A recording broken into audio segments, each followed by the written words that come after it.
নবীর মতো আল্লাহ আমিন কেউ নাই। নবীর আল্লাহ আমিন উপাধি কাফেররা দলে দলে নবীর দরবারে আয়েশা নবীর আচরণ দেখে আল আমিন উপাধি হারাই দিয়া দিল। কই মুহাম্মদের মতো আল্লাহ আমিন বিশ্বাসী এই দুনিয়ার মধ্যে আর কেউ হতে পারে না, 2 নাম্বার কেউ হতে পারে না। সব টাকা পয়সা নবীর দরবারে নিয়ে যায়, এই টাকা পয়সাগুলো নিয়ে নবীর দরবারে আমানত রাখে, বলে সবাই মাইরা দিল মায়ার নবী মারতে পারে না, মানে মুহাম্মদ মারতে পারে না। আবু জাহালের দরবারে যায় না, উতবার দরবারে যায় না, সাহেবার দরবারে যায় না, নবীর কাছে আমানত রাখেন, কারণ জানে মুহাম্মদ জীবনে কোনোদিন আমানতের খেয়ানত করতে পারে না। সব লোকেরা আমার নবীরে আল্লাহ আমিন বলল, নবীরে সত্যবাদী বলল, নবীর ব্যাপারে ভালো ট্যাগ যখন লাগায়া দিল, হঠাৎ করে হেরা গুহায় আমার মায়ার নবী যখন ধ্যান করলেন, জিব্রাইল আসলেন, নবীরে চাপ দিলেন, বললেন ইকরা, নবী পড়ুন। নবী বলে আমি পড়তে পারি না। যেই হেরা গুহা থেকে ইসলামের প্রচার, মায়ার নবী হেরা গুহা থেকে নেইমা আইসা সঙ্গে সঙ্গে নবী দাওয়াত দিতে লাগলেন। গোপনে গোপনে দাওয়াত। আবু জাহাল তো আমার নবীর কথা মানতে রাজি না, উতবা নবীর কথা মানতে রাজি না, সাহেবা ওয়ালিদ ইবনে মুগিরারা আমার মায়ার নবীর কথা মানতে রাজি না। এরা অবাক হয়ে গেল, যেই মুহাম্মদের এতদিন পর্যন্ত ভালো মনে করলাম, এখন দেখি মুহাম্মদের মতো খারাপ আর এই দুনিয়ার মধ্যে কেউ নাই, কারণ সে আমাদের ধর্মের মধ্যে চুনকালি মাখায়া দিল। আবু জাহালের স্বার্থের মধ্যে বড় আঘাত লেগে গেল।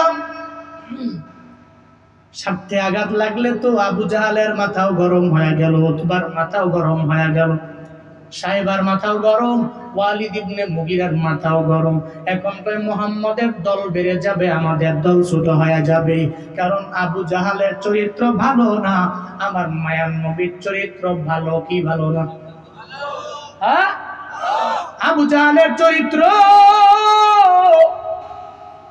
এত পরিমাণে খারাপ, আমার মায়ার নবীর চরিত্র এত সুন্দর, যেই চরিত্রের সার্টিফিকেট দুনিয়ার কোন মানুষ দেয় নাই, ওই চরিত্রের সার্টিফিকেট দিয়েছে একজন, চিন্না বলো তার না।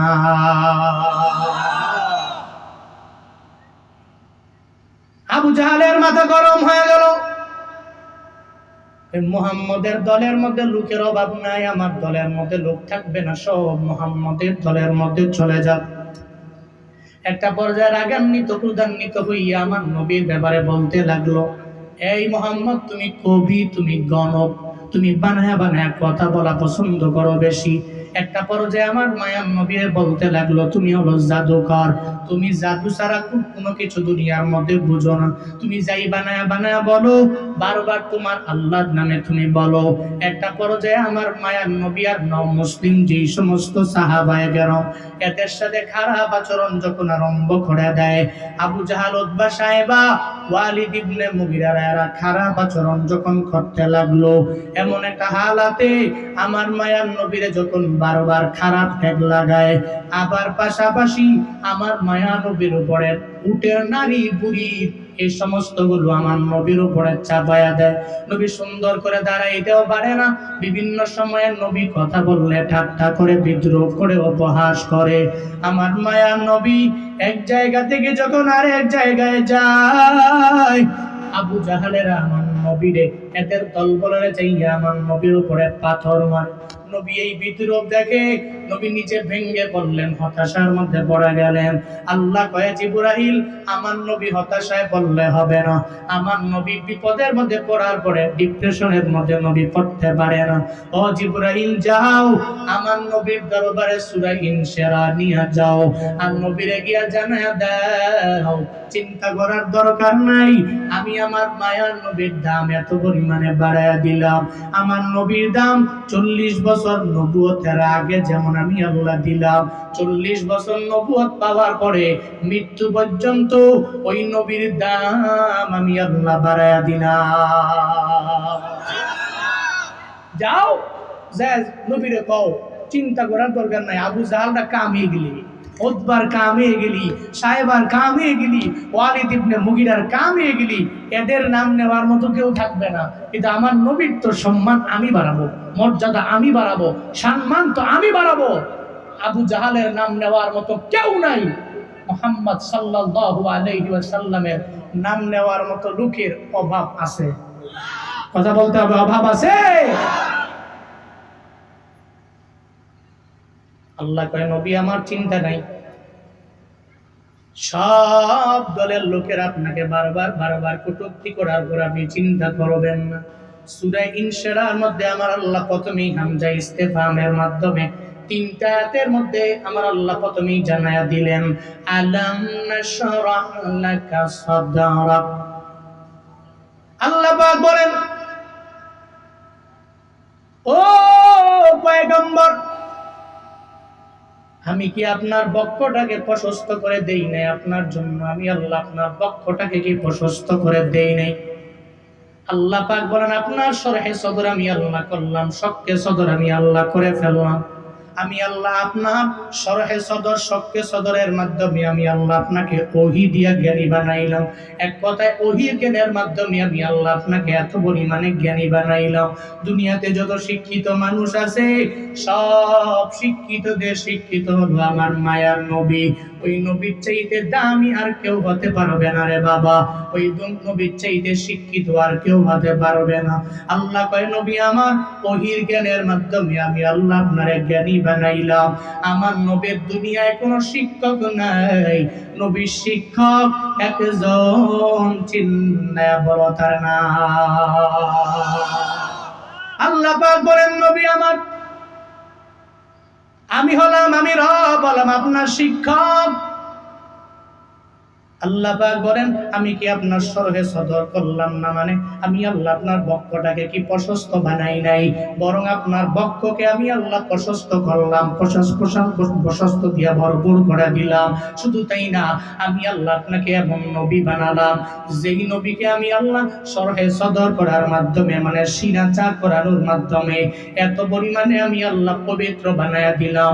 আল্লাহ কয়, আমি আল্লাহ ছাড়া দুনিয়াতে এমন কোনো মানুষ নাই যেই মানুষটা চাইলে একটা মানুষের সিনা চাপ করতে পারে, তার হৃদয়টাকে বের করে পবিত্র বানাইয়া, আবার হৃদয়টাকে, বুকটাকে সিরা, আবার ওই বুকের ভিতরে হৃদয়টাকে ঢুকায় আবার সেলাই করতে পারে। এটা দুনিয়ার কোনো মানুষ পারবে না। কারণ এটা হৃদয়টা এমন হৃদয়, যেই হৃদয়ের ভিতরে এমন রোগ আছে এমন না, বরং ওই হৃদয়ের মধ্যে রক্তপিণ্ডগুলা গুনাহে দ্বারা ভরা, খারাপি দিয়া ভরা। আমি আল্লাহ সিনা চা করানোর মাধ্যমে আপনার হৃদয় থেকে সব খারাপ রক্তপিণ্ড বের করে দিলাম। সব খারাপ রক্তপিণ্ড আমি বের করেছি আপনার ভিতর থেকে। আমি কি আপনার শরহে সদর, আপনার সিনা চাক, আপনার বক্ষ কি প্রশস্ত আমি কি করিনি? কে বলতেছেন? আরো জোরে বলতে হবে, কে বলতেছেন? কাকে বলতেছেন? আপনি উঠছেন কেন? কই যান? জিজ্ঞেস করেন, উনি কই যায়? হ্যাঁ, 1 নাম্বার না, 1 নাম্বার হলে যাওয়া যাইব, নাহলে দইরা বয় দিব। সিনাচাক কে করছেন? জিব্রাইলের মাধ্যমে আল্লাহ করছেন। আল্লাহ কয়, আমি কি আপনার সিনাচাক করি নাই? আমি কি আপনার অন্তরটাকে, হৃদয়টাকে, আমি আল্লাহ কি আপনার বুকটাকে প্রশস্ত করে দেই নাই? অবশ্যই তো দিয়েছি। আর আল্লাহ চাইলে যে কোনো ব্যক্তিকে এটা করতে পারে।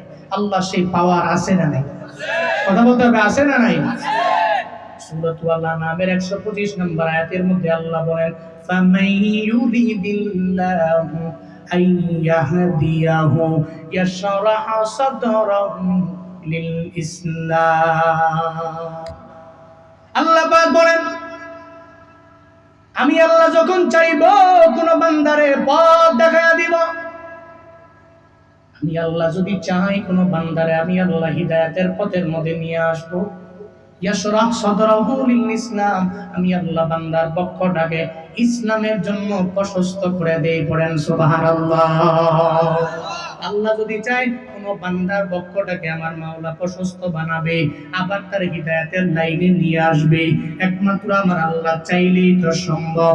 দুনিয়ার সমস্ত মানুষেরা চাইলেও সম্ভব হবে না, কারণ হিদায়াতের লাইনে তো আল্লাহ আনতে পারে, নবী আনতে পারে না, দুনিয়ার কোন সাহাবায়ে কেরাম আনতে পারে না, দুনিয়ার কোন ওলি আনতে পারে না, দুনিয়ার কোন কুতুবেরা হিদায়াতের লাইনে আনতে পারবে না।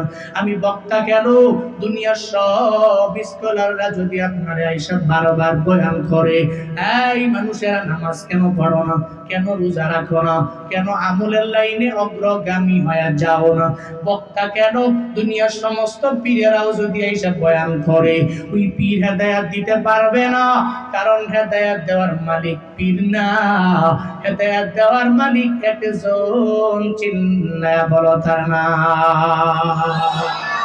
হযরত বেলালের দিকে দেখো, যেই বেলাল এত পরিমাণে দামি হয়ে গেল, বেলাল কালো হওয়ার পরে হযরত বেলালের দাম এত পরিমাণে আল্লাহ বাড়ায়া দিল। কত পরিমাণে দাম বেড়ে গেল, নবীজি মেরাজে গেলেন, যা শুনে রে কার জানি হাঁটার আওয়াজ, নবী কয় জিবরাইল কার হাঁটার আওয়াজ পাওয়া যায়, কয় নবী গো হযরত বেলালের হাঁটার সাউন্ড পাওয়া যায়। যেই বেলাল দামি হয়ে গেল, কিন্তু নবীর বাড়ি থেকে আবু জাহালের বাড়িটার দূরত্ব অনেক বেশি বাবা, এমন না। কত দাঁড়ে উমরা করার জন্য যারা গেছে তারা জানে, যখন তাওয়াফ করলেন 7টা চক্কর দেওয়ার পরে সাফা মারওয়া, মারওয়া টু সাফা, সাফা মারওয়া, মারওয়া টু সাফা, এরপরে সাফা টু মারওয়া, এই যে 7টা তাওয়াফ করার পর, তাওয়াফ দেওয়ার পরে আবার 7বার চক্কর, সাফা টু মারওয়া, মারওয়া টু সাফা, সাফা টু মারওয়া, মারওয়া টু সাফা, এরপরে সাফা টু মারওয়া, যে যখন আপনার 7টা চক্কর শেষ হয়ে গেল, এরপরে মুআল্লিমেরা বলে, এই হাজিরা এতক্ষণ লাগায় তাওয়াফ করলা, সাই করলা, এখন একটু ব্যাগ আসটিনি, একটু ওয়াশরুমে যাওয়ার জন্য প্রয়োজন আছে না নাই? আছে, একটু যাও, একটু দূরে গেলি হাম্মাম আবি জাহাল পাওয়া যাবে, ওইটা আবু জাহালের বাড়ি, ওই জায়গার ভিতরে যায় তুমি ওয়াশরুমের চাপ না আসলেও ইচ্ছা করে হলেও প্রস্রাব করো, আর না হয় 2 নাম্বার করো। আবু জাহালের বাড়িটা থেকে আমার মায়া নবীর বাড়ি কত পরিমাণে নিকটে জানি, এত অল্প জায়গা, এই অল্প জায়গা হওয়ার পরেও মায়া নবী দাওয়াত দিয়ে দিলেন, কিন্তু আবু জাহালের কপালে হিদায়াত নাই। বেলাল এত দূর থেকে আইসা নবীর হাতে কালেমা পয়রা দামি হয়ে যায়। এর মানে বোঝা গেল, কাছে হইলে, দাঁড়ে হইলেই ওই ব্যক্তি হিদায়াত পাবে এমন না, কারণ হিদায়াত দেওয়ার মালিক কে? আল্লাহ। আর জোরে বলতে হবে কে? আল্লাহ। এটা আল্লাহ পথ দেখাইতে হবে, আর আল্লাহ যারা চায়, ইরিদিল্লাহু আইয়াহদিয়াহু ইয়াশরাহ সাদরাহু লিল ইসলাম, আল্লাহ তারে চায় সম্মান দিবে, আল্লাহ তারে চায় ইজ্জত দিবে। আল্লাহ যদি চায়, দুনিয়ার কোন ব্যক্তি পারবে না ঠেকাতে, আল্লাহ যদি না চায়, দুনিয়ার কোন ব্যক্তি এটাকে কোনোভাবে দিতে পারবে পারবে। আল্লাহ পাক বলেন, পয়গম্বর আমি যখন চাই ওই বান্দাগুলোরে আমি আল্লাহ হিদায়াতের লাইনে নিয়ে যাই। সব ক্ষমতা আমি রবের হাতে, দুনিয়ার কোন মানুষের হাতের মধ্যে আমি আল্লাহ দিই নাই। আল্লাহ কয় নবী চিন্তা করেন কেন, আমি তো যারই ইচ্ছা তারে হিদায়াতের লাইনে আইনা, এরপরে তার সিনাটাকে, তার বক্ষটাকে ইসলামের জন্য প্রশস্ত করে দিই। আল্লাহ পাক বলেন নবী আমার,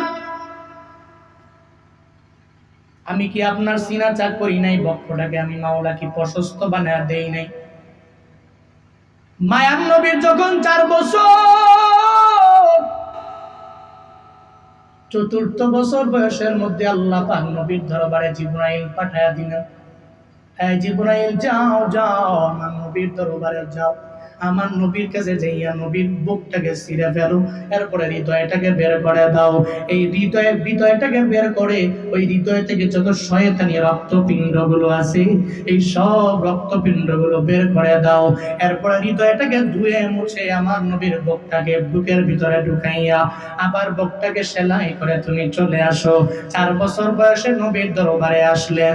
আমার তোমার দরবারে তো আসেন নাই জিবরাইল, আমার সিনাটাকেও তো সাফ করেন নাই। এই কারণেই দেখেন না মাঝে মাঝে দেখবেন শয়তানে ধোঁকা দেয়, এই ওয়াজ মাহফিলে কেন বইসা রইলা, 30 মিনিট বয়ান শোনার পরে কেন তুই ওইটা বাড়ির মধ্যে যাস না? এই হুজুরের বয়ান শুই না কোনো লাভ নাই, এই হুজুরের ইলিম নাই, হিলিম নাই, আমল নাই, শুই নাও লাভ হবে না। শয়তান এসে দেখবেন একটু পরে বারবার পিন মারবে। কেন মারবে না? কারণ আপনার হৃদয় থেকে তো শয়তানি রক্তপিণ্ডগুলোকে ধুয়ে মুছে সাফ করা হয় নাই। একমাত্র নবীর কাছ থেকেই আল্লাহ পাক সিনা চা করানোর মাধ্যমে নবীর প্রথমবার জিবরাইল পাঠাইলেন।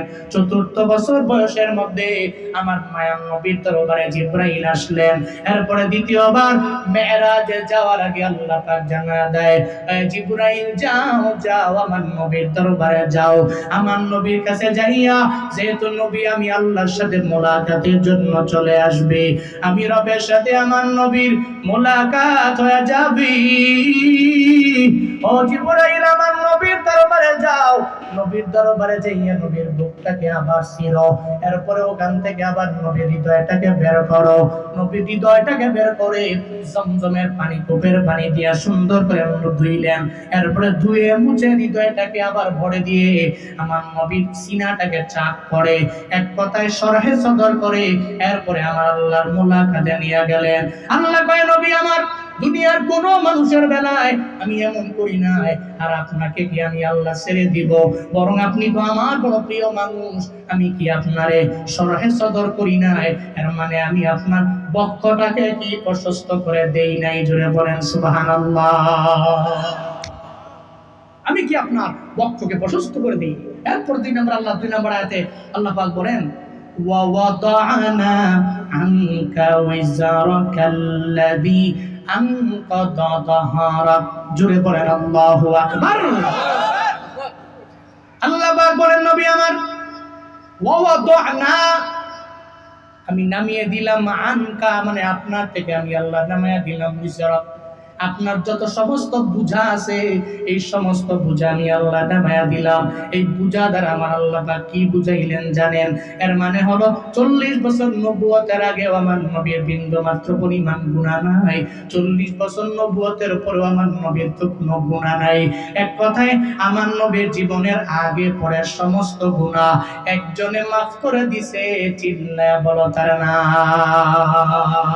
সূরাতুল ফাতহ 2 নম্বর আয়াতে আল্লাহ বলেন, লিয়াগফিরা লাকাল্লাহু মা তাকদ্দামা মিন যামবিকা ওয়া মা তাআখার। হে নবী আমার আপনার জিন্দেগি শুরু থেকে নিয়ে শেষ পর্যন্ত মানে আগে পরের সমস্ত গুনাহ আমি আল্লাহ মাফ করে দিলাম। আমি আপনার থেকে যত বুঝা আছে এই সমস্ত বুঝা আমি আল্লাহ নামায়া দিলাম। আপনার 40 বছর আগে আপনি যেমন ছিলেন, 40 বছর পরেও আপনি নবীর জিন্দেগিতে কোনো গুনাহ আছে? কথা কয় না, আছে কোনো গুনাহ? এই সমস্ত বুঝাকে নামিয়ে দিয়েছেন কে? হালকা করে দিয়েছেন কে? আল্লাহ পাক বলছেন, আল্লাযী আনকাদা যাহরাক, এমন এক বুঝা আপনার উপরে ছিল, এই সমস্ত বুঝাগুলোর ভারে আপনার পৃষ্ঠদেশ পর্যন্ত নুয়ে পড়ছিল। আল্লাযী আনকাদা যাহরাক, যে বুঝার ভারে আপনার পৃষ্ঠদেশটা মানে আপনার পিঠ নুয়ে পড়ছিল, এই সমস্ত বুঝা আমি আপনার থেকে নামিয়ে দিলাম, আমি আপনার থেকে সরিয়ে দিলাম। জোরে পড়া যাবে না আল্লাহু আকবার। এজন্য নবীর জিন্দেগিতে কোনো গুনাহ নেই। আছে? কেউ যদি বলে আছে, ঈমান থাকবে? কথা বলেন, ঈমান থাকবে?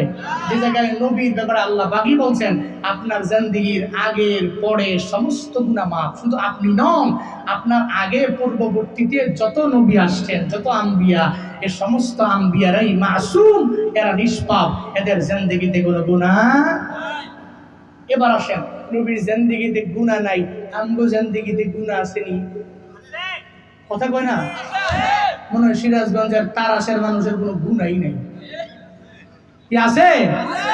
তাহলে যদি গুনাই থাকে তাহলে আখিরি মুনাজাত দেওয়ার আগেই দৌড় কেন? এর মানে বোঝা গেল আপনার গুনাও নাই, দোয়াও লাগতো।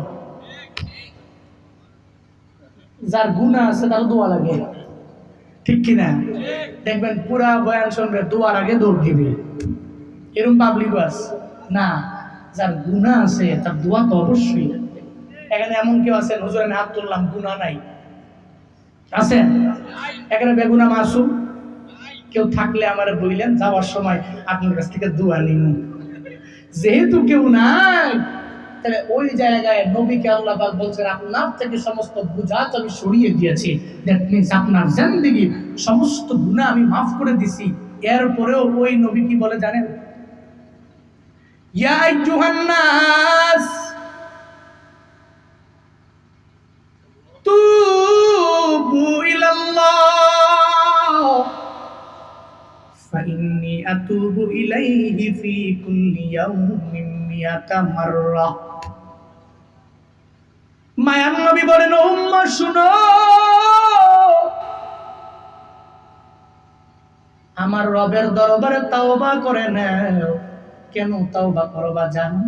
আমি নবী আল্লাহর দরবারে তাওবা করি ডেইলি 100 বার। কয়শো বার? যেই নবীর জিন্দেগিতে কোনো গুনাহ নাই, যার আগে পরে সমস্ত গুনাহ আমার আল্লাহ মাফ করে দিলেন, ওই নবী বলে উম্মতেরা তোমরা প্রতিদিনের বেলা তাওবা বেশি বেশি করবা, কারণ আমি নবী দিনের বেলায় 100 বার তাওবা করি। কিন্তু কপাল পোড়া মুসলমানেরা অনেকে বলে দেখবেন দোয়া লাগে না, ওই দোয়ার বিন্দু মাত্র পরিমাণ প্রয়োজন নাই। অথচ না রে বাবা, আর দোয়া ও মুখুল ইবাদত, সমস্ত ইবাদতের মগজই হলো দোয়া। তোমার দোয়ার মাধ্যমে তোমার তকদির পরিবর্তন হয়ে যাবে, তোমার ভাগ্যটাও দোয়ার মাধ্যমে পরিবর্তন হয়ে যাবে। অবশ্যই দোয়া লাগবে, তাওবার মাত্রাটা অনেক পরিমাণে বাড়ায় দেওয়া লাগবে। কারণ জিন্দেগিতে এত গুনাহ করলাম, আমার নবীর যেই জায়গায় গুনাহ নাই, নবী যেহেতু 100 বার তাওবা করতে পারে, তাহলে তো আমার মনে হয় আমাদের গুনাহর দিকে লক্ষ্য করে ডেইলি 1000 বার তাওবা করার কথা, ঠিক কিনা? আল্লাহর দরবারে তাওবা করলে আল্লাহ রাজি হয়ে যায়। এটা ঘটনা বললে পরিপূর্ণ বুঝতে পারবেন না বাবা। জিন্দেগীর আপনার সমস্ত গুনাহ আমার আল্লাহ চাইলে মাফ করে দিতে পারে। আল্লাহ যদি না চায় কেউ মাফ করতে পারবে? পারবে? ইসলামের দ্বিতীয় খলিফা ওমর রাদিয়াল্লাহু আনহু, কি নাম? চিনেন নি ওমর রে? হ্যাঁ, জিন্দেগিতে দেখেন নাই, নাম শুনেন নাই? দ্বিতীয় খলিফা হযরত ওমর রাগী না নরম? কেমন রাগী! পুরি সুবহানাল্লাহ। এই রাগী মানুষটা একদিন ঘর থেকে বের হয়ে তাকায় দেখে একটা যুবক হাউমাউ করে রোডের মধ্যে কান্না করে। ওমর দৌড়ে যায়, যা বলে, যুবক তুমি কেন চোখের পানি ফেলে কান্না করো? কেন তুমি কান্না করো? হযরত ওমর তো বড় রাগী মানুষ, কিন্তু রাগী মানুষেরা দেখবেন মাঝে মাঝে মনটা বড় নরম হয়ে যায়। হ্যাঁ, যেই স্বামী বেশি রাগ করে ওই স্বামীর ভিতরে বেশি পরিমাণে মায়া। ও তারা সেরাম্মা যান, যদিও মাঝে মাঝে আপনার স্বামী আপনার ধমক দেয়, যদিও রাগান্বিত হয়ে যায়, ক্রোধান্বিত হয়ে যায়, মনে রাখবেন গো মা, আপনার স্বামী আপনারে বড্ড পছন্দ করে, ভালোবাসে। আপনি এটা মনে করবেন না একবার ধমক দিলে আপনারে তাড়ায় দিল, এমন না। মাঝে মাঝে ধমক দিবে, আবার মাঝে মাঝে আদরও করবে, স্নেহের ডাকও দিয়ে দিবে। ও বান্দারা, দেখবেন যে এই মানুষগুলোর ভিতরে অনেক পরিমাণে রাগ এসে যায়, ওই মানুষটাও দেখবেন মাঝে মাঝে দয়ালু হয়ে চোখের পানি ফেলে কান্না করে। হযরত ওমর তাকায়া দেখে রাস্তার মধ্যে হাউমাউ করে যুবকের কান্না, যুবক চোখের পানি ফেলায় ফেলায় কান্না করে।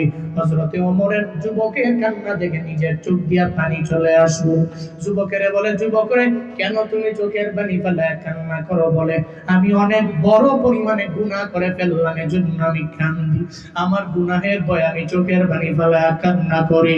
এটা বলার পরে ওমর বলে, তুমি বলো না কি গুনাহ করলা আমারে জানায়া দাও। যুবক ওমরের বলতে চায় না। হযরতে ওমর চোখের পানি মুছতে মুছতে মুছতে আমার মায়ার নবীর সামনে রওনা। আমার নবীর সামনে যখন যায়, নবী তাকায়া দেখে হযরতে ওমরের চোখের মধ্যে পানি দেখা যায়। নবী কয়, ওমর রে, জীবনে কোনোদিন তোমার চোখের মধ্যে আমি পানি দেখলাম না, কেন তুমি চোখের পানি ফেলায় কান্না করো, আমি নবীরে জানায়া দাও। হযরতে ওমর বলে, নবী আমার, আমি ওই যুবক এটা দেখে আসলাম রাস্তার মধ্যে হাউমাউ করে কান্না করে, আর কান্না দেখে আমি নিজেও চোখের পানি ফেলায় ফেলায় কান্না করলাম। মায়ার নবী কয়, রে ওমর, যুবক কেন কান্না করে? নবী গো, যুবক আমারে বলে নাই কেন চোখের পানি ফেলায় কান্না করে, আমারে বলে না। মায়ার নবী কয়, ওমর যাও যাও, যুবকের দরবারে যাও, যুবকের দইরা আমি নবীর সামনে আইনা বসাইয়া দাও। হযরতে ওমর গেলেন, যুবকের দইরা নবীর দরবারে আনলেন। যুবক কান্না করে। মায়ার নবী কয়, যুবক তুমি কেন চোখের পানি ফেলায়া কান্না করো? কয়, নবী আমার, আমি অনেক পরিমাণে বড় গুনাহ করলাম, এজন্য ওই গুনাহের ভয়ে আমি চোখের পানি ফেলায়া ফেলায়া কান্না করি। মায়ার নবী কয়, রে যুবক, তুমি এত পরিমাণ বড় গুনাহ করলা যার কারণে কান্না করো? কয়, অনেক পরিমাণে গুনাহ বড়। কয়, তোমার গুনাহ বড় নাকি আমার মাওলার আরশ বড়? কয়, আল্লাহ নবী গো, আমার গুনাহ বড় না, আমার গুনাহ বড় আল্লাহর আরশটা আমার গুনার চাইতে বড় না। আমার মায়ার নবী কয়, যুবক, তোমার গুনাহ বড় নাকি আমার মাওলার কুরসিটা বড়? কয়, নবী গো, আমার গুনাহ বড়, আল্লাহ তাআলা যেই কুরসির মধ্যে বসে ওই কুরসিটা বড় না। তাহলে তুমি কি গুনাহ করলা? শিরকের গুনাহের মধ্যে লিপ্ত হলা কিনা, অথবা তুমি কোনো কুফরি করলা কিনা, অথবা কাউরে মেরে ফেললা কিনা? যুবক জানায়া দেয়, নবী আমার, আমি কাউরে মারি নাই, আমি কাউরে হত্যাও করি নাই গো নবী আমার, আমি কারো মনের মধ্যেও আঘাত দেই নাই গো পয়গম্বর। তবে আমি কি করেছি জানেন? আমি যখন কোনো লাশ কবরের মধ্যে দাফন করা হয়, আমি কবরটা খনন করে ওই কবর থেকে লাশের কাফনটা চুরি করে আইনা বাজারে নিয়ে যাই, এটা আমি বিক্রি করি, এটা আমার কন্টিনিউ ওয়ার্ক, আমি এভাবে জীবিকা নির্বাহ করি। একদিন আমি গত 4-5 দিন আগে একটা কবরের মধ্যে যখন যাই, মাটি সরে যখন কবরের মধ্যে আমি ঢুকে গেলাম, আমি ঢুকার পরে দেখি ওই কবরের মধ্যে একটা যুবতীর লাশ দেখা যায়। শয়তানের ধোঁকায় পড়ে গেলাম। আমি মনে মনে ভাবলাম, কাফনটা চুরি করার পরে এই মহিলাটার সাথে জেনা করতে পারলে দুনিয়ার কেউ আমারে দেখবে না। আমি ওই কবরের মধ্যে ওই মহিলার লাশ থেকে কাফনটাকে বের করেছি। আমি কবরের মধ্যে ওই মহিলার সাথে জেনা করেছি। ও পয়গম্বর, জেনা করার পরে যখন আমি উঠবো, কাফনটা নিয়ে কবর থেকে যখন বের হয়ে আসবো, আমি যখন মাটি চাপা দিয়ে চলে আসবো, এমন একটা সময় যখন হয়ে গেল, কে যেন গায়েব থেকে আওয়াজ দেয়, একটা অদৃশ্য থেকে সাউন্ড আমি পেয়ে গেল। আমারে ডেকে বলে, রে যুবক, তোর কি ঘরের মধ্যে মাও নাই, তোর কি ঘরের মধ্যে বোনও নাই, তোর কি কেউ নাই যার জন্য বিন্দু মাত্র মায়াও তোর মনের মধ্যে নাই? আমার এলাকার লোকেরা, আমার মা বাবা পরিবার আমারে কষ্ট করে করে করে এই কবরের মধ্যে আমারে শোয়া দিয়া গেল, এদের চোখের মধ্যে পানির অভাব নেই। এরা আমারে গোসল করাইয়া, জীবনের শেষ গোসল দিয়া কাফন পরাইয়া, এরপরে দাফন কাজ সম্পাদন করে এরা চলে গেল। ও যুবক রে, তুই আমার সাথে জেনার কাজের মধ্যে লিপ্ত হয়ে গেলা, আবার আমার অপবিত্র বানাইয়া যুবক তুই কোন দিকে রওনা হয়ে যাও? ওই নবীর দরবারে বলে, হুজুর, আমি যখন উঠবো বাপ, আমারে বারবার ওই মহিলাটা আমারে বলতে লাগলো, মনে হয় এটা গায়েব থেকে আমি আওয়াজটা আমার কানের মধ্যে বেজে উঠলো মনে হয়। ওই মহিলা ডেকে বলে, ওরে যুবক, এই কবরের মধ্যে কি তোর আশা লাগবে না? একদিন এই কবরের মধ্যে তোর আশা লাগবে। ওদিন যদি তোর সাথে কেউ অন্যায় করে তোর কাফনটাকে চুরি কইরা নিয়ে যায়, ওদিন তো চোখের পানি ফেলে কান্না করলেও না হবে না। যুবক রে, কবরে কি আসবি না? একদিন কি তোর কবরের মধ্যে যাওয়া লাগবে না? হুজুর, আমি এই কথা শোনার পরে এতদিন হয়ে গেল আমার পেটের মধ্যে আমি খাবার দিতে পারি না, আমি খাবারে বসতেও পারি না, কেন যেন মনে হয় মহিলাটা বারবার আমারে ডাক দেয়। একটা পর্যায়ে আমি যখন চিন্তা চিন্তা ভাবনা করলাম আমারও কবরের মধ্যে যাওয়া লাগবে, একদিন আমারও মরণ হবে, আমারও কবরের মধ্যে যাওয়া লাগবে। এই চিন্তা যখন আমার অন্তরে ঢুকলো, আমি মনে মনে ভাবলাম জীবনে আমি কাফন চুরি করার জন্য কবরের মধ্যে যাব না। আমি হাউমাউ করে চোখের পানি ফালা ফালা কান্না করতে লাগলো। আমার মায়ার নবী কয়, যুবক, একটা মানুষ কি এত পরিমাণে বড় গুনাহ করতে পারে? একটা কবরে গিয়াও ওই কবরে একটা মহিলার সাথে, লাশের সাথে জিনাও বুঝি মানুষ করতে পারে? এটা বলার পরে সঙ্গে সঙ্গে যুবকের আর বুঝতে বাকি নাই। আমার মায়ার নবীও বলে, আমার এই গুনাহটা অনেক পরিমাণে বড় গুনাহ। ওই আল্লাহর বান্দা দৌড়াইয়া পাহাড়ের চূড়ার মধ্যে গিয়া দাঁড়ায় গেল। পাহাড়ের চূড়ায় দাঁড়াইয়া আমার আল্লাহকে বারবার বারবার ডাক দেয়, ও দয়ার মালিক,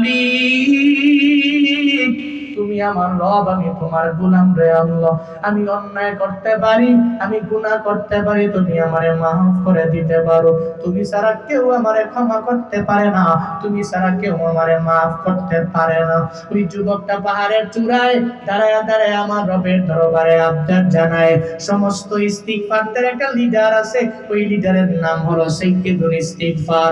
আল্লাহুম্মা আনতা রাব্বি লা ইলাহা ইল্লা আনতা খালাকতানি ওয়া আনা আবদুক ওয়া আনা আলা আহাদিক ওয়া ওয়া'দিকা মাসতাতা'তু আউযু বিকা মিন শাররি মা সানা'তু আবু'ু লাকা বিনি'মাতিকা আলাইয়া ওয়া আবু'ু লাকা বিদামবি ফাগফিরলি ফাইন্নাহু লা ইয়াগফিরুদ যুনুবা ইল্লা আনতা। এই সাইয়্যিদুল ইস্তিগফারটা ওই যুবক পাহাড়ের চূড়ার মধ্যে দাঁড়ায়া দাঁড়ায়া বারবার কান্দে, আল্লাহকে ডেকে বলে, রে মালিক, দুনিয়ার সব মানুষ আমারে ফিরাইয়া দিলেও তুমি আমারে ফিরাইয়া দিতে পারো না। আমি গুনাহ করেছি, আমি অন্যায়ের লাইনে অগ্রগামী হয়ে গেলাম।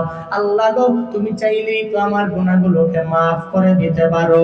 একটানা 40 দিন আল্লাহর ওই বান্দা পাহাড়ের চূড়ার মধ্যে দাঁড়ায়া দাঁড়ায়া রবের দরবারে কান্দে। আল্লাহর কাছে ওই কান্নাটা বড্ড পছন্দ হয়ে যায়। আল্লাহ কয়, জিবরাইল, নবীর দরবারে তুমি চলে যাও, আমার নবীরে 2টা প্রশ্ন করবা, এরপরে ওই ব্যক্তির ক্ষমার ব্যাপারে জানায়া দিবা। জিবরাইল নবীর দরবারে আসলেন, আয়েশা বলে, ও পয়গম্বর, এই বিশাল আসমান জমিনের মালিক কে? আমার নবী জানায়া দিলেন, আল্লাহ। কে? কে? আল্লাহ। নবীরে জানায়া দেয়, আসমান জমিনের মালিক কে? নবী কয়, আল্লাহ। এরপরে কয়, আসমানের নিচে জমিনের উপরে যত মাখলুকাত, এই সমস্ত মাখলুকাতের রিজিকের ব্যবস্থা কে করে? নবী কয়, জিবরাইল রে, এই সমস্ত মাখলুকাতের রিজিকের ব্যবস্থা একমাত্র আল্লাহ করে, আল্লাহ ছাড়া কেউ করতে পারে না। আপনারাই বলেন তো, এই গরিবেরা মাঝে মাঝে গরিব হওয়ার পরে রাগান্বিত হয়ে গেলেন, ক্ষুধান্বিত হয়ে গেলেন, মনে রাখবেন কোনো চিন্তা নাই, রিজিকের দায়িত্বভার আমার মাওলা আওয়ামী লীগের হাতে দেয় নাই, বিএনপির হাতে দেয় নাই, জামাতের হাতের মধ্যে দেয় নাই, হেফাজতের হাতে দেয় নাই, জাসদ বাসদের হাতের মধ্যে দেয় নাই, ডোনাল্ড ট্রাম্পের হাতে দেয় নাই, জো বাইডেনের হাতের মধ্যে দেয় নাই। রিজিকের দায়িত্বভার একজনের কাছে, চিল্লায়া বলো তার নাম। মায়ান নবী বলে, সাহাবায়ে কেরাম, রিজিক নিয়ে কেন চিন্তা করো? রিজিক নিয়ে চিন্তা করা কইরা কোনো লাভ নাই। কেন চিন্তা করো? একটা পাখির দিকে তাকায়া দেখ, ওই পাখিটা সকালবেলা ঘর থেকে বের হয়ে গেল, সকালবেলা ঘর থেকে বের হয়ে যায়, ওই পাখির ঘরের মধ্যে পাখির ছানা আছে, সারাদিন লাগায়া লাগায়া ঘুরে, এরপরে রাতের বেলা আবার ঘরের মধ্যে বাচ্চাদের জন্য খাবার নিয়ে ফিরে। ও সিরাজগঞ্জের মুসলমান, আমার একটু বলো না, এই যে পাখিটা ছানার জন্য খাবার নিয়ে যায়, তার বাচ্চার জন্য খাবার নিয়ে যায়, কয়দিন আমি আর আপনি খাবার দিলাম? কয়দিন দিছি? কোনদিন? একদিন পাখিরে খাবার দিলে দ্বিতীয় দিন আর নাই। তাহলে এই পাখি ঘুরে কেমনে? এই পাখি চলে কেমনে? এই পাখিরে খাওয়ায় কেডা? আরো জোরে বলতে হবে, কে? পাখিরে তো খাওয়ায় আল্লাহ, আল্লাহ খাওয়ায়। জিবরাইল কয়, নবী, যে আল্লাহ আসমানের মালিক, যে আল্লাহ হলো জমিনের মালিক, যে আল্লাহ সবার রিজিকের ব্যবস্থা করে, ওই আল্লাহ কি এই যুবকের ছোট্ট একটা গুনাহও কি মাফ করতে পারে না? যদি এটা বড় গুনাহ হয় করতে পারে, আল্লাহ চাইলে কারো কাছ থেকে পারমিশন নেওয়া লাগবে না। এবার জিবরাইল কয় নবী যান যান, যুবকেরে আপনার দরবারে আনেন। যুবকেরে আনা হলো, মায়ান নবীরে বলে গেল, হে নবী আমার এই যুবকেরে জানায়া দেন, যুবক 40 দিন লাগায়া পাহাড়ের চূড়ার মধ্যে দাঁড়াইয়া এত যে কান্নাকাটি করলো, তার এই কান্নাকাটি আমার রবের দরবারে কবুল হয়ে গেল, আমার রবের দরবারে গ্রহণযোগ্য হয়ে গেল। ওই যুবকের এত বড় গুনাহ আমার মাওলার কাছে কান্না করার কারণে আল্লাহ তার গুনাহগুলো মাফ করে দিয়েছে। বলেন সুবহানাল্লাহ। কে মাফ করে দিয়েছে? কে করতে পারে? ইয়া ইলাহি तो मेरा गफ्फार है, या इलाही तो मेरा सत्तार है, या इलाही तो मेरा माबूद है, या इलाही तो मेरा माशूक है, या इलाही तो मेरा हन्नान है, या इलाही तो मेरा मन्नान है। তাওবা করলে কে মাফ করে? কে মাফ করে? আজকে থেকে নিয়ত করেন, ডেইলি 100 বার না পারলেও, 50 বার না পারলেও, 20 বার না পারলেও অন্ততপক্ষে 5 থেকে 10 বার রবের দরবারে তওবা করব। পারবো? পারবো তো ইনশাআল্লাহ। যদি জিন্দেগিতে গুনাহ থাকে তাহলে পারবেন, গুনাহ না থাকলে দরকার। আল্লাহ আমাদের সবাইকে তাওবা করার তৌফিক দান করেন। জোরে বলেন আমিন। নবীজিকে আল্লাহ পাক জানায়া দিলেন, নবী আপনার বোঝাগুলো আমি আল্লাহ সরাইয়া দিলাম, সব বোঝা আমি আল্লাহ আপনার থেকে সরাইয়া দিলাম। নবী আমার আপনার পিঠটাকে আমি আল্লাহ পরিপূর্ণ মুক্ত বানাইলাম। যেই বুঝার বারে আপনার পৃষ্ঠদেশ পর্যন্ত নুয়ে পড়ল, এরপরে আল্লাহ পাক নবীরে জানায়া দেয় ওয়ারাফা'না লাকা যিকরাক। জোরে বলেন আল্লাহু আকবার। আরো জোরে আল্লাহু আকবার। আল্লাহ পাক বলেন নবী আমার 1 নম্বরে আমি আল্লাহ শরহে সদর করলাম, 2 নম্বরে আপনার পিঠ থেকে আমি আল্লাহ বোঝাগুলোকে নামিয়ে দিলাম, 3 নম্বরে আপনার মান এবং মর্যাদা, আপনার সম্মানটা আমি আল্লাহ নিজেই বাড়ায়া দিলাম।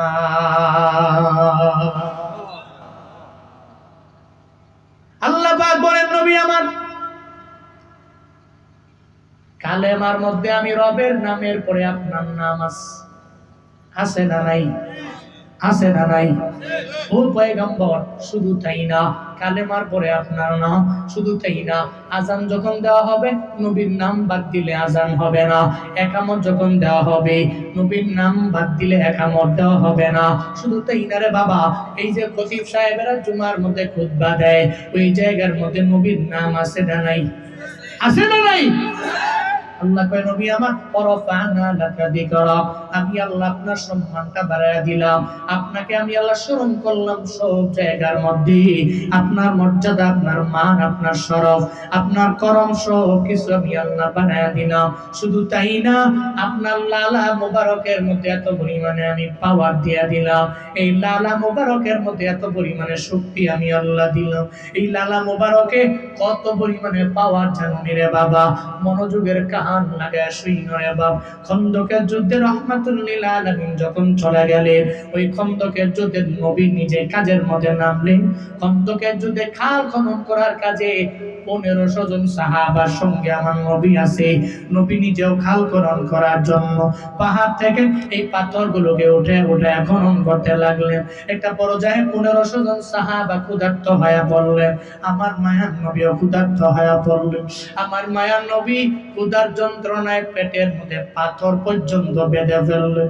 হযরতে জাবের তাকায়া দেখে আমার মায়ার নবী যখন পাথর উঠানোর জন্য খালের মধ্যে নামে, খাল খনন করার জন্য, এমন একটা পর্যায়ে পাথর উঠাইতে যায় আমার নবী সোজা হয়ে দাঁড়ায় না, কেন যেন বাঁকা হয়ে যায়। হযরতে জাবের এটা দেখার পরে চিন্তায় পড়ে গেল। হযরতে জাবের দৌড়ে যায় আমার মায়ের নবীর দরবারে গিয়া বলে, পয়গম্বর আমার, আপনি কেন বারবার বাঁকা হয়ে থাকেন, কেন আপনি সোজা হন না? আমার মায়ার নবী ডেকে বলে, এরে জাবির, আমি নবীর পেটের মধ্যে খাবার নাই, কতদিন হয়ে গেল পেটের মধ্যে খাবার দিতে পারি না, যার কারণে আমি পেটের মধ্যে পেটের ক্ষুধায় পাথর বাঁধলাম, আমি সোজা হয়ে দাঁড়াইতে পারি না। এখন একটা হালাত হয়ে গেল, সোজা হয়ে দাঁড়াইলে এই পাথরটা পড়ে যাবে, আমার পেটের ক্ষুধার যন্ত্রণা বেড়ে যাবে, এই কারণে আমি পেটের মধ্যে পাথর বাইন্দা আমি বাঁকা হয়ে কাজের জন্য আমি মগ্ন হয়ে গেল। হযরতে জাবের কান্না করে, আমার মায়ার নবীর এই কথা শোনার পরে জাবেরের চোখ দিয়া পানি পড়ে। হযরতে জাবের ডেকে বলে, ও পয়গম্বর, আমি একটু বাড়িতে যাব, আমারে পারমিশন দিয়া দেন, আমারে অনুমতি দিয়া দেন। হযরতে জাবের যখন বাড়ির মধ্যে চলে যায়, যা কয়, বিবি সাহেবা, ঘরের মধ্যে খাবার আছে নি? আমি জাবের রে বলো না, কয়, বি স্বামী গো, ঘরের মধ্যে চারজনের খাবার আছে, 4 জন খেতে পারবে। যখন এই কথা বললো, সঙ্গে সঙ্গে জাবের বিবিরে জানায়া দেয়, বিবি আমার, নবী যদি না খাইয়া পেটের মধ্যে পাথর বান্ধি, আমার ঘরে যদি খাবার থাকে, তাহলে জীবনেও কোনোদিন আমার আল্লাহ আমার প্রতি রাজি হবে না, আল্লাহ আমার প্রতি রাগান্বিত হবে। তুমি এই 4 জনের খাবারটাকে আমার নবীর জন্য রেডি করে দাও। আমি এখন যাব, আর যাইয়া আমার নবী রে আমি দাওয়াত দিয়ে আনবো। বলেন সুবহানাল্লাহ। আমি যাব, ঘরে আমার খাবার আছে, কিন্তু নবীর পেটে খাবার নাই। আমার পেটে খাবার থাকার পরেও নবীর পেটে খাবার না থাকলে, তাইলে তো আমি জাবেরকে আল্লাহ হাসরের ময়দানে প্রশ্ন করলে জীবনেও কোনোদিন আমি এই প্রশ্নের জবাব দিতে পারবো? এই চিন্তা করে হযরত জাবের বিবিকে বললেন, খাবার রেডি করো, আমি নবীকে যে দাওয়াত দিয়ে দিই। হযরত জাবের দৌড়ে রাহমাতুল্লিল আলামিনের দরবারে চলে গেলেন। খন্দকের ময়দানে যে নবীরে বলে, ও পয়গম্বর, আপনার পেটের মধ্যে খাবার নাই, আমি আপনারে দাওয়াত দিয়ে দিলাম, নবী আমার ঘরের মধ্যে যাবেন, আমি দাওয়াত দিয়ে দিলাম। নবী, আমার ঘরের মধ্যে 4-5 জনের খাবার আছে, আপনাকে ওই জায়গা থেকে আমি দাওয়াত দিলাম, কারণ নবী, আপনার পেটের ক্ষুধার যন্ত্রণা মনে হয় আমার পেটের মধ্যে যন্ত্রণা ভুগতেছি আমি। আপনার পেটে ক্ষুধা থাকা মানে আমি জাবেরের পেটের মধ্যে ক্ষুধা লেগে আছে। নবী, আপনারে দাওয়াত দিয়ে দিলাম। সঙ্গে সঙ্গে মায়ার নবী এই দাওয়াত দেওয়ার পরে টিলার মধ্যে নবী উঠলেন, পাহাড়ের চূড়ার মধ্যে, টিলার মধ্যে ওইটা যাতে জাবের জামতু নবী জানায়া দেয়, এই খন্দকের যুদ্ধে 1500 জন সাহাবা আমি তোমাদেরকে দাওয়াত দিলাম, আজকে জাবেরের বাড়িতে তোমাদের প্রত্যেকের দাওয়াত। জুড়ে বলেন সুবহানাল্লাহ। হযরতে জাবের চিন্তায় পড়ে গেলেন, আমি নবীজিকে দাওয়াত দিলাম, মাত্র 4-5 জনের খাবার আমার ঘরের মধ্যে আছে, কিন্তু নবীজি চূড়ার মধ্যে গিয়া টিলার মধ্যে দাঁড়ায় নবী 1500 জন সাহাবাদের দাওয়াত দিয়া দেয়। হায় রে, আমি 4 জনেরকে খাওয়াইতে পারবো, এত জনের আমি পারবো না। চিন্তায় পড়ে গেলেন, দৌড়ে বাড়িতে চলে গেলেন। একটা বড় যে বাড়ির মধ্যে যায় জানায়া দেয়, বিবি আমার, আমি তোমার দরবারে হাজির, কেন আসলাম জানোনি? নবীরে দাওয়াত দিলাম, নবী তো একা আমার বাড়ির মধ্যে আসতে রাজি না, কারণ নবী তো এতগুলা সাহাবায়ে কেরাম রাইকা আমার ঘরের মধ্যে আসবে না। সব সাহাবায়ে কেরামের টিলার মধ্যে দাঁড়ায় আমার নবী দাওয়াত দিয়ে দিলেন।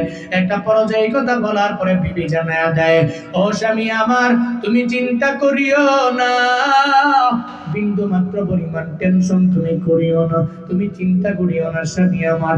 তুমি দাওয়াত দিছো কারে? কয় নবীরে।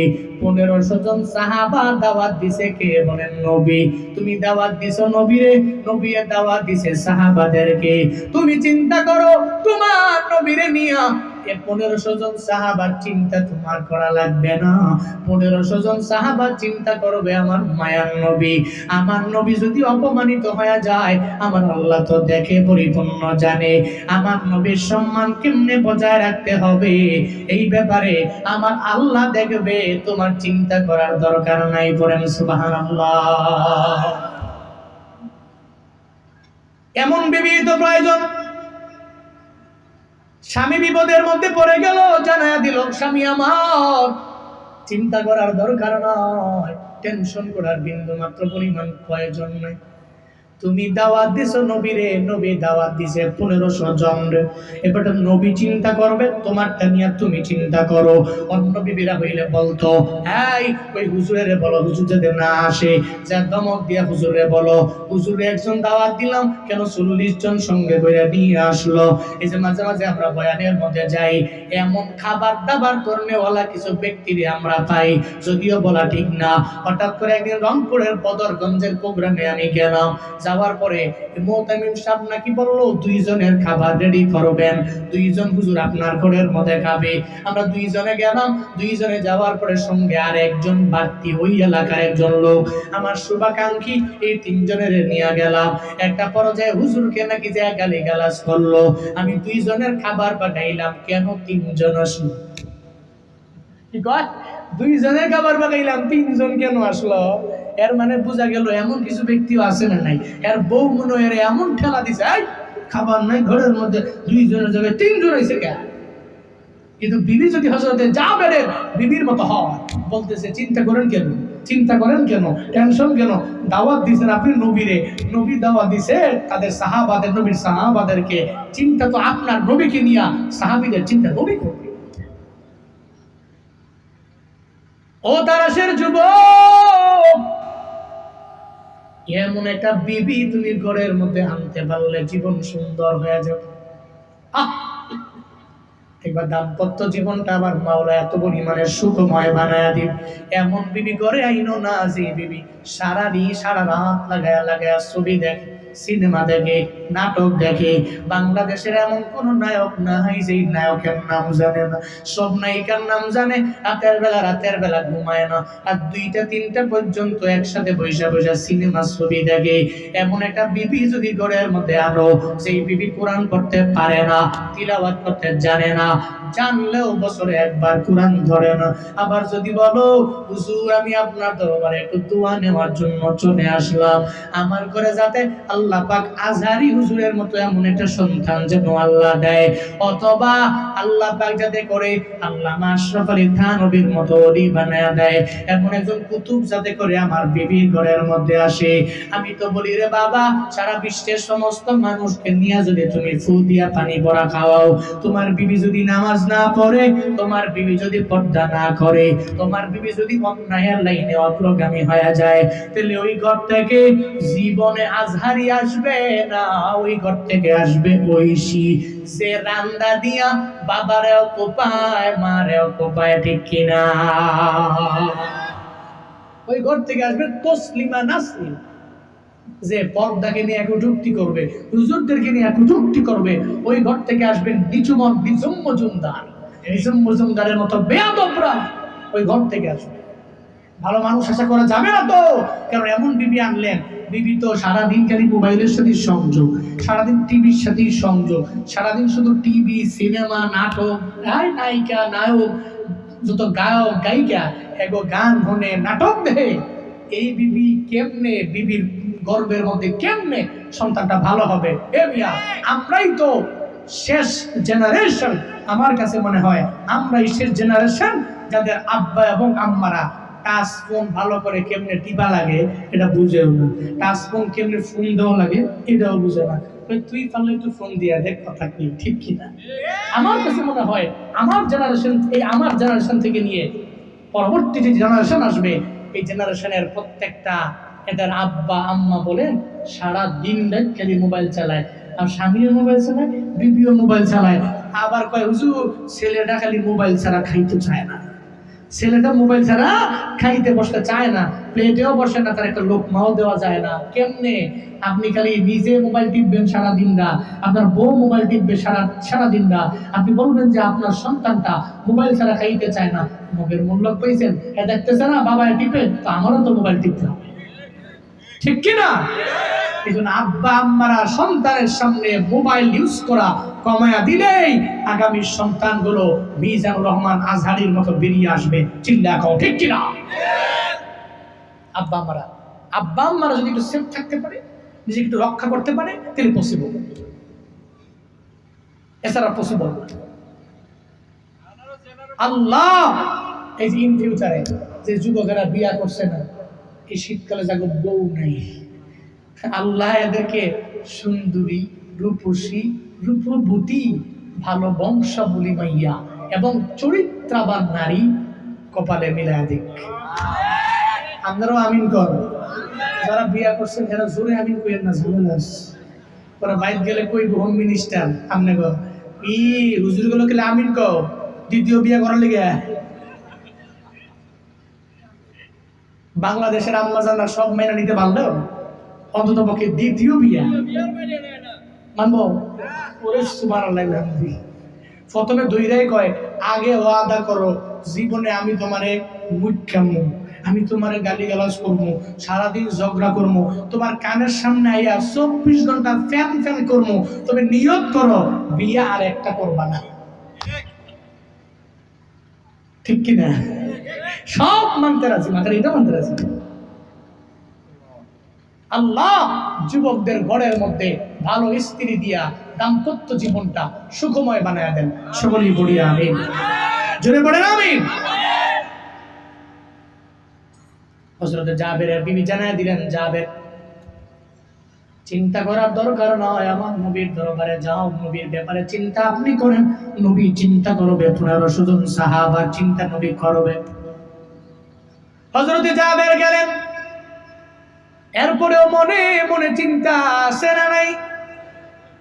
ঘরের মধ্যে নবী যাবে, 1500 জন সাহাবা নবী যদি নিয়ে যায়, তাহলে 1500 জন সাহাবা নিয়ে গেলে কেমনে খাওয়াবো? যদি আমার আল্লাহ আজকে যদি আমার নামাকে এত পরিমাণে বরকত যদি না দেয়, একটা মনের মধ্যে চিন্তা চলে আসলো, মনের মধ্যে কেন যেন একটা ভয় ভয় কাজ করতে লাগলো। একটা পর্যায়ে হযরতে জাবের যখন আমার মায়ার নবীর সামনে চলে গেলেন, আমার মায়ার নবী বলে, হযরতে জাবের তোমার কেন মনটা খারাপ, কেন মুখের মধ্যে চিন্তার একটা ভাব দেখা যায়, একটা টেনশনের ছাপ কেন দেখা যায়? আমার মায়ার নবী বলে, রে জাবের চিন্তা করার দরকার নাই, আমি জানি আমি বুঝি, আমার আল্লাহ পাক আমারে জানায়া দিয়েছি তোমার ঘরের মধ্যে 4 জনের খাবার আছে, আমি 1500 জনকে দাওয়াত দিয়া দিলাম, চিন্তা করো না, আজকে আমি নবী গেলে এমন একটা বিষয় হবে তোমার কোনো চিন্তা করা লাগবে না, টেনশন করা লাগবে না, আমার আল্লাহ এই খাবারের মধ্যে বরকত দিয়া ভরপুর বানায়া দিবে। নবী বললেন, এই যাবে চিন্তা নাই, চলো। 1500 জন সাহাবা নিয়া নবী বহর করে লাইন ধরে হযরতে জাবের রাদিয়াল্লাহু আনহু ওনার বাড়িতে গেলেন। বাড়িতে যাওয়ার পর নবী কয়, এই জাবের খাবারগুলো নিয়ে আস। দুইটাই তো, রুটি গোশত, রুটি গোশত নিয়ে আস। নবীর সামনে আনলেন। নবীজি আনার পরে ঢাকনাটা খোলো, সুবহানাল্লাহ জুড়ে পড়বেন না। মায়ার নবীর জবান মোবারক থেকে, মুখ মোবারক থেকে একটু লালা মোবারক নবী নিলেন, নিয়া রুটির মধ্যে মিশা দিলেন আর গোশতের মধ্যে নবী মিশা দিলেন। মায়ার নবী কয়, জাবের রে এই থালাটা লাগায়া দেওয়ার খুইল না, এই থালাটা লাগায়া দেওয়ার খুইল না, যতগুলো সাহাবা আছে 3টা বেশ করো, 500 জন খাবে, 500 জন খাবে, 500 জন খাবে, 3 ধাপে সবাই রে মেহমানদারি করায়া দাও। হযরতে জাবের ঢাকনা না খুলে খাবার দিতে লাগলেন। 500 জন যখন বসবে, দেখবেন মাঝে মাঝে বিয়ার মধ্যে গেলে চেয়ার যতটা থাকে অতজনই বসতে পারে। 2 বেশ খাওয়ায়, 3 বেশ খাওয়ায়, 4 বেশ খাওয়ায়, 5 বেশ খাওয়ায়, আর বেশি খাওয়ায় না। 1 বেশ পরে 1 বেশ, 1 বেশ পরে 1 বেশ বসায়। মায়ার নবী জানায়া দিলেন 500 জন প্রথমবারে খাবে, দ্বিতীয়বারে 500 জন খাবে, তৃতীয়বারে 500 জন খাবে। প্রথমবারে যখন 500 জন বসে গেল, হযরতে জাবের আমার মায়ার নবীর সামনে হাজির হয়ে গেল। এইসব বলে, পয়গম্বর এই 500 জনের সঙ্গে আপনিও বসে যান। আমার মায়ার নবী কয়ে, জাবের আমি 500 জনের সঙ্গে বসবো না, আমি সবার পরে বসে যাব। হযরতে জাবেরের মনে চিন্তা, আমার মায়ার নবী যদি না পায়, যদি 500 জন খাবার পরে যদি শেষ হয়ে গেল, তাহলে নবীর মাধ্যমে এই সব সাহাবায়ে কেরাম আমার ঘরের মধ্যে আমি দাওয়াত দিলাম, আসল মানুষটাকে যদি আমি খাওয়াইতে না পারি তাহলে তো আমার মনের মধ্যে কষ্ট চলে আসবে, আমার আল্লাহ আমার প্রতি হয়তো রাগান্বিত হয়ে যাইতে পারে। হযরতে জাবের বলে, ও পয়গম্বর আমার, আপনি বসে যান, আপনি বসে যান। আমার মায়ার নবী কয়ে, জাবের রে আমি বসবো না, আগে 500 জনকে খাওয়ায়া দাও। 500 জনকে যখন খাওয়ানো শেষ হয়ে গেল, এরপরে দ্বিতীয়বারে আবার 500 জনকে বসানো হলো। মায়ার নবী কয়, এই জাবের এবার 500 জনের খাবার দাও। হযরতে জাবের এবারও বলে, নবী আপনি একটু বসেন না, আপনি বসে গেলে আমার জন্য ভালো হয়। কেন? জাবের কয়, যদি 1000 খাওয়ানোর পরে খাবার শেষ হয়ে যায় তাহলে আমার মায়ার নবী খাইতে পারবে না। বিয়ার বাড়িতে বড় যায়, এই সবার খাবার দেওয়ার আগে আগে বরের জন্য একটা প্লেট বানায় রাখ, একটা বড় ডিশ বানায় রাখ, ওইটার মধ্যে জামাইয়ের খাবারটা দিয়ে রাখ, কারণ জামাইয়ের উসিলাই তো সব, ঠিক কিনা? ঠিক কিনা? জামাইয়ের উসিলাই তো সব। এই আগে জামাইয়ের জন্য খাবার রেডি কর, খাবার রেডি করে রাখ, জামাইরে খাওয়াইতে হইব আগে। হ্যাঁ রে কয় কি রে, জামাই না খায়া 5 বেশ খেয়ে গেল হইব, আমার জামাই তুমি। জাবের চিন্তা করে মনে মনে, নবী তো আমার মেয়ে, আমি 1000 খাওয়াইলে শেষ হয়ে গেলে নবী তো পাবে না। মায়ার নবী ডেকে বলে, জাবের চিন্তা করার দরকার নাই, জাবের রে 1000 জন খাওয়ানোর পরে আবার 500 জনকে বসাও। আবার যখন 500 জনকে বসানো হলো, হযরতে জাবের রাদিয়াল্লাহু আনহু আবার 500 জনকে খাওয়াইলেন। টানা 1500 যখন খাওয়ানো শেষ হয়ে গেল, এবার হযরতে জাবের মনে মনে চিন্তা ভাবনা করে, আইরে তাকায়া দেখি খাবার আছে কি নাই। এটা দেখতে যায় যখন ওই তরকারির মানে গোশতের পাতিলাটার থেকে যেই ভরাটা আছে, ঢাকনাটা আছে, যখন তিনি উঠায়া ফেললেন, উঠায়া ফেলার পরে আমার মায়া নবী জানতে পেরে জানায়া দেয়, এই জাবের তুমি কেন ঢাকনাটা উঠায়া ফেললা?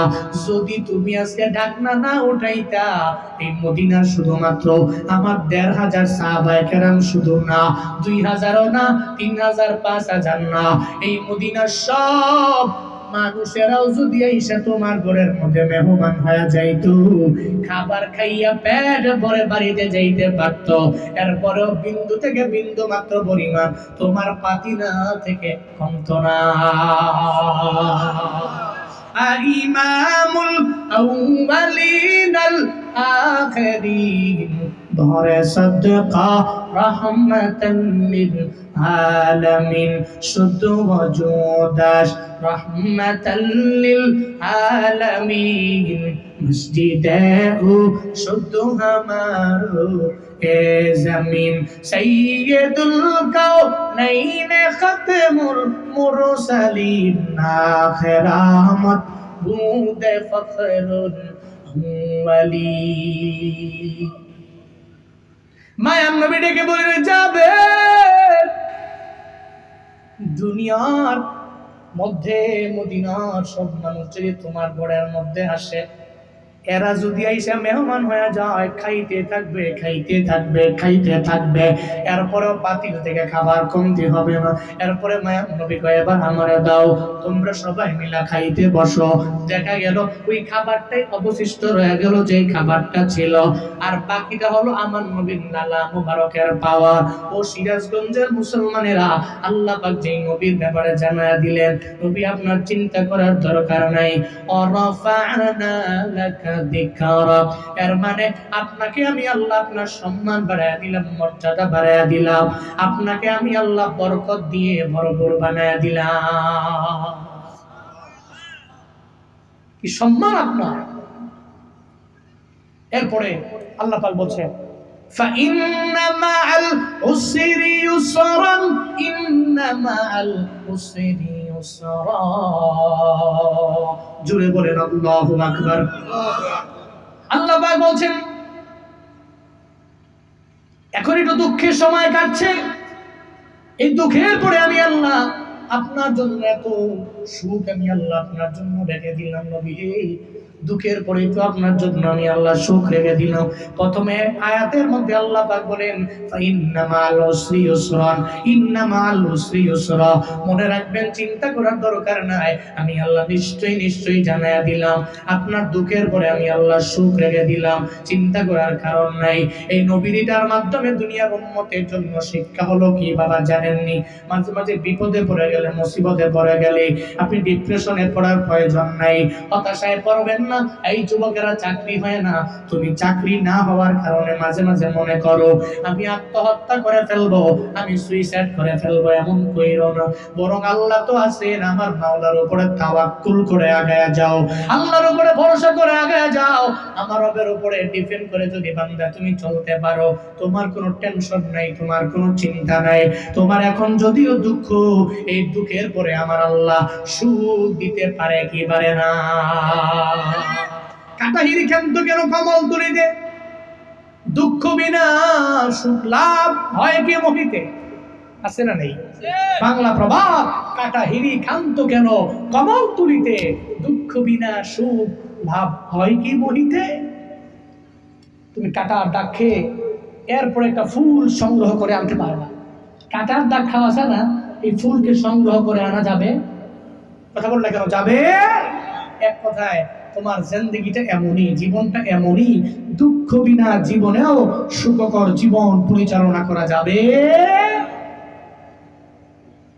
মানুষ মনে করে বক্তারা অনেক সুখী, টাকা পয়সা কামায়, বয়ান করে, বহু টাকা নেয়, এটা অনেকের মনে ধারণা আছে।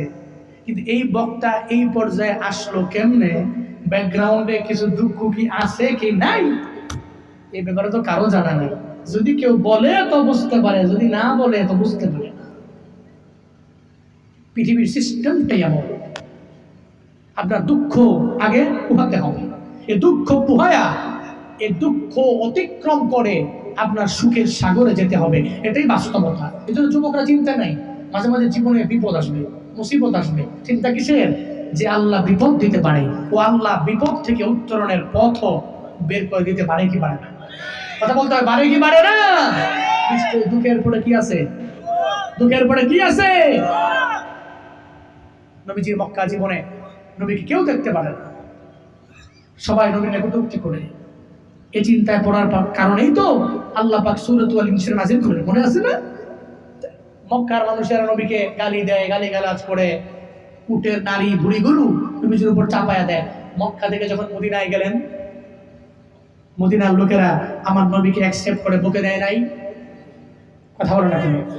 নেয় নাই? তলাল বাদরু আলাইনা মিন সানিয়াতিল ওয়াদা ওয়াজাবা শুকরু আলাইনা মাদা লিল্লাহি দা। কি সুন্দর করে করে আমার মায়ার নবীর বুকের মধ্যে নিয়ে আনেন। আল্লাহ পাক বলেন, নবী আমার চিন্তা করার দরকার নাই, মক্কা জীবনটা যদিও দুঃখের, মদিনার জীবনটা আপনার সুখের আমি আল্লাহ বানায়া দিব। কারণ ইন্না মাআল উসরি ইউসরা, নিশ্চয়ই দুঃখের পরে আমি আল্লাহ আপনার জন্য সুখ রেখে দিলাম। ফাইদা ফারাগতা ফানসাব, আপনি যখনই আপনার ব্যস্ততা সেরে যাবে, তখনই আপনি কঠোর ইবাদতের মধ্যে মগ্ন হয়ে যাবেন। এর মানে দুনিয়া বিলাইনের ব্যস্ততা সেরে গেলেই আপনি ইবাদতের মধ্যে মগ্ন হয়ে যাবেন। আল্লাহ পাক নবীর মাধ্যমে আমাদেরও মেসেজ দিয়ে দিলেন, আমাদেরকেও জানিয়ে দিলেন, বান্দারে একটু যখন অবসর হয়ে যাবা, তখনই তুমি নামাজের মুসল্লায় দাঁড়ায়া যাও। ও যুবকেরা, বিপদে পড়লে বন্ধুরে জানানোর আগে নামাজে দাঁড়াও, একটু মুসল্লায় দাঁড়ায়া যাও, আল্লাহকে জানায়া দাও, আল্লাহ গো বড় বিপদের মধ্যে আমি পড়ে গেলাম, একটা বড় মুসিবতের মধ্যে আমি পড়ে গেলাম, এই বিপদ থেকে তুমি আমারে বাঁচাইতে পারো, এই মুসিবত থেকে তুমি আমারে বাঁচাইতে পারো। মনে রাখবারে যুবকেরা, যদি মনে করো বুড়া হলে তুমি আমল করবা, এই বুড়া হবা কবে ওই গ্যারান্টি আছে না নাই? আছে? এই বুড়া হতে পারবেন, বুড়া হওয়া যাবে, এই গ্যারান্টি পৃথিবীর কোনো ব্যক্তি দিতে পারবে? জিন্দেগি তো ফাঁকি দিয়া যায়গা, জিন্দেগি তো যায় রে ফাঁকি দিয়া রে সোনার আদু, জিন্দেগি তো যায় ফাঁকি দিয়া। জিন্দেগি তোর যায় রে ফাঁকি দিয়া রে সোনার জিন্দেগি তোর যায় ফাঁকি দিয়া। ও আদম রে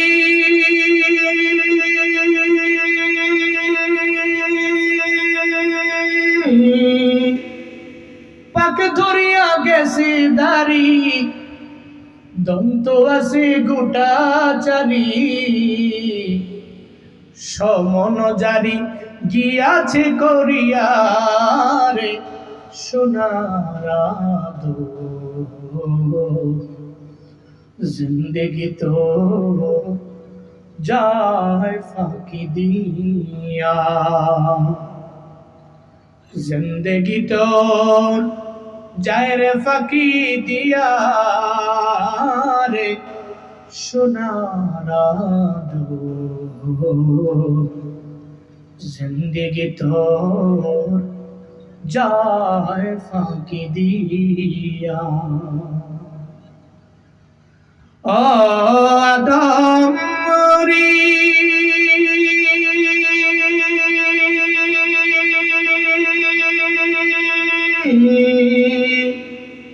কামিনীর ওই কুলেতে কাল ঘুমেতে রইলি তুই, সারা নিশি কাটাইলি তুই ঘুমাইয়া ঘুমাইয়া।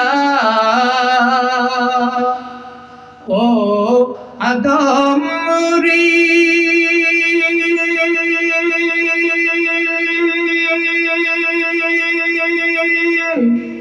কামিনীর ওই কোলেতে কাল ঘুমেতে রইলি তুই, সারা নিশি কাটাইলি তুই ঘুমাইয়া ঘুমাইয়া রে সোনার জিন্দেগি তো যায় ফাঁকি দিয়া। জিন্দেগি তোর যায় রে ফাঁকি দিয়া রে সোনার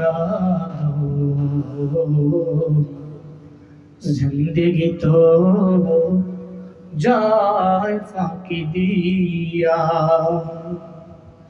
জিন্দেগি তোর যায় রে ফাঁকি দিয়া রে সোনার জিন্দেগি তোর যায় ফাঁকি দিয়া। খেলায় খেলায় দুলায় দুলায় জীবনটা পার হয়ে যায় রে বাপ। ও তারাশের যুবক, মনে রাখবি একদিন মুরব্বী হওয়ার আগে আজরাইল তোমার দরওয়াজার সামনে হাজির হয়ে যাবে। ওদিন আজরাইলে বললে হবে না আমারে 5 বছর 10 বছর আমারে সময় দাও। ওদিন বললে বিন্দু মাত্র পরিমাণ লাভ না। বাবারে তুমি কেন এত চিল্লাও, কেন এত দৌড়াও, কেন এত ভাবসাব নিয়ে দৌড়াও? তোমার তো মরণের বিন্দু মাত্র পরিমাণ গ্যারান্টি নেই। তোমার বাবায় দিতে পারবে না, তোমার মায়ে দিতে পারবে না, বিন্দু মাত্র গ্যারান্টি তোমার নাই। ও বাবারা, যে কোনো জায়গায় গেলে মরণ হয়ে যেতে পারে, যে কোনো টাইমে আমার তোমার মরণ হয়ে যেতে পারে। যেতে পারে কি পারে না? পারে কি পারে না? এই যে মাহফিল ছিল বাড়ি যাবেন, এই বাড়ি যাওয়ার গ্যারান্টি আছে? কেউ দিতে পারবে? ডাক্তার বলতে পারবে? কেউ পারবে না। মরণের কেউ গ্যারান্টি নেই। দুনিয়ার কোন ব্যক্তি মরণের গ্যারান্টি দিতে পারবে না। কেউ পারবে না, কেউ পারবে না। মরণের গ্যারান্টি কেউ দিতে পারবে না। যে ঢাকা মাওয়ার অ্যাক্সিডেন্টটা তোমরা ফেসবুকের মধ্যে দেখলা, এটা বাইকের মধ্যে রওনা হয়ে গেল, কোথায় যেন যাবে এরা, টুল দেওয়ার জন্য। যখন বাইকের মধ্যে টুল দিবে, ছোট্ট একটা বাচ্চা আছে মাত্র 6 বছরের বয়সী বাচ্চাটা বাইকের মধ্যে বাবার সঙ্গে বসা, বিবিও বাইকের পেছনে বসা। বাচ্চাটা কয় বাবা আজকে টুলটা আমি আমার হাতের মাধ্যমে দিব। কয় বাবার অসুবিধা নাই, হাতের মধ্যে তোমার দিয়ে দিলাম, তুমি টুল দিবা, কোনো অসুবিধা নাই। যখন বাচ্চাটার হাতের মধ্যে টুলের টাকাটা দেওয়া হলো, বাচ্চাটা টুলের টাকাটা দিতেও পর্যন্ত পারলো না। একটা বাস আইসা এই বাইকের এত পরিমাণে জোরে মাইরা দিল, ওই বাইকারটা চোখের বাড়ি ফালায় ফালায় সাংবাদিকদেরকে বলে, আমার বাচ্চাটার 6 বছর বয়স, আমি তারে বললাম বাবারে টুলটা তুই দাও, যেহেতু তুই আবদার করলা, রিকোয়েস্ট করলা, তোর টাকাটা তুই আজকে দাও, টুলের টাকাটা তুই দাও।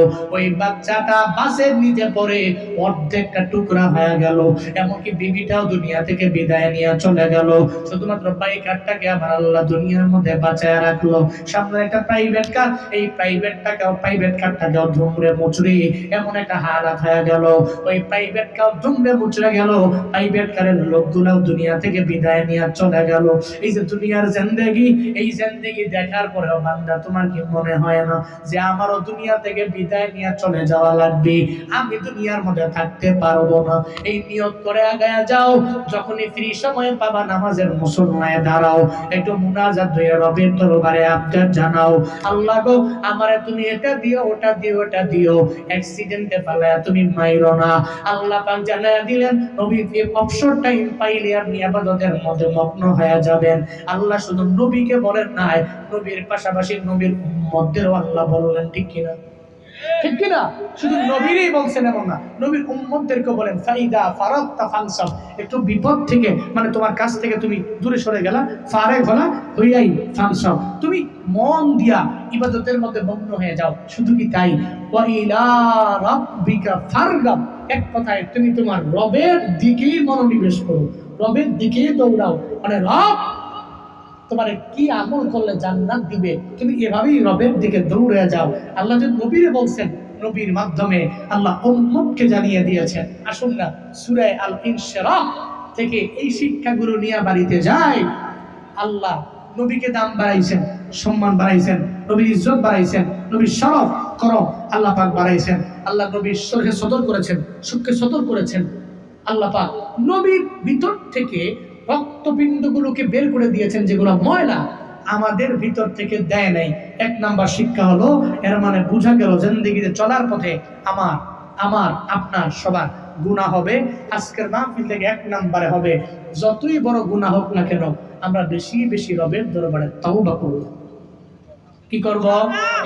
কি করব? কাজী আছেন তো ইনশাআল্লাহ? কাজী আছেন ইনশাআল্লাহ? আল্লাহ তৌফিক দান করেন, সকলেই পড়ি আমিন। 1 নম্বরে আমরা কি করব? তাওবা করব। সূরা ইনশিরাহ থেকে 1 নাম্বার শিক্ষা। 2 নাম্বার শিক্ষা হলো, দুনিয়াতে চলার পথে আমার ঘরের মধ্যে এমন বিবি আনবো যেই বিবিটা নামাজি হবে, রোজাদার হবে, আমলওয়ালা হবে, যেই বিবি অন্যায়ের পথে যাবে না, এমন বিবি ঘরে আনবো। পারবো তো ইনশাআল্লাহ? পারবো তো ইনশাআল্লাহ? যারা আনছেন অলরেডি আইনা ফেলছেন, আর তো আনা যাবে না, ঘরে যেহেতু আছে গিয়া হোম মিনিস্টারকে বুঝাবেন। হুজুর বলছে হযরতে জাবের রাদিয়াল্লাহু আনহু বউয়ের মতো হইও, একটু আমল কইরো, একটু 5 ওয়াক্ত নামাজ পড়ো। এটা এই বিষয়ে আপনি আপনার বউকে বলবেন, আপনার স্ত্রীকে বলবেন, আপনার সন্তানকে বলবেন, আপনার ছেলে মেয়েগুলোকে এগুলোকে বলবেন। আপনি আপনারটা বলবেন, এরপরে এরা যদি আমল না করে এদের টেরা ধরা খাবে, ঠিক কিনা? কিন্তু আপনি বলবেন, আপনি বলবেন, পারবেন তো ইনশাআল্লাহ? সূরা ইনশিরাহ থেকে 3 নাম্বার শিক্ষা হলো, জীবনে চলার পথে একটু কোনো কাজ থেকে ফারেগ হলাম, রবের ইবাদতে নিজেকে মগ্ন করব। এক কথায় রবের দিকেই মনোনিবেশ করব, রবের দিকেই ছুটব। আল্লাহ আমাদের সবাইকে সূরা ইনশিরাহ থেকে এই শিক্ষাগুলো নিয়ে বাড়িতে যে বাস্তব জীবনে আমল করা তৌফিক দান করেন। সকলেই মন থেকে পড়েন আমিন। একটু জোরে করে পড়েন আমিন, আর একটু আওয়াজ করে পড়েন আমিন।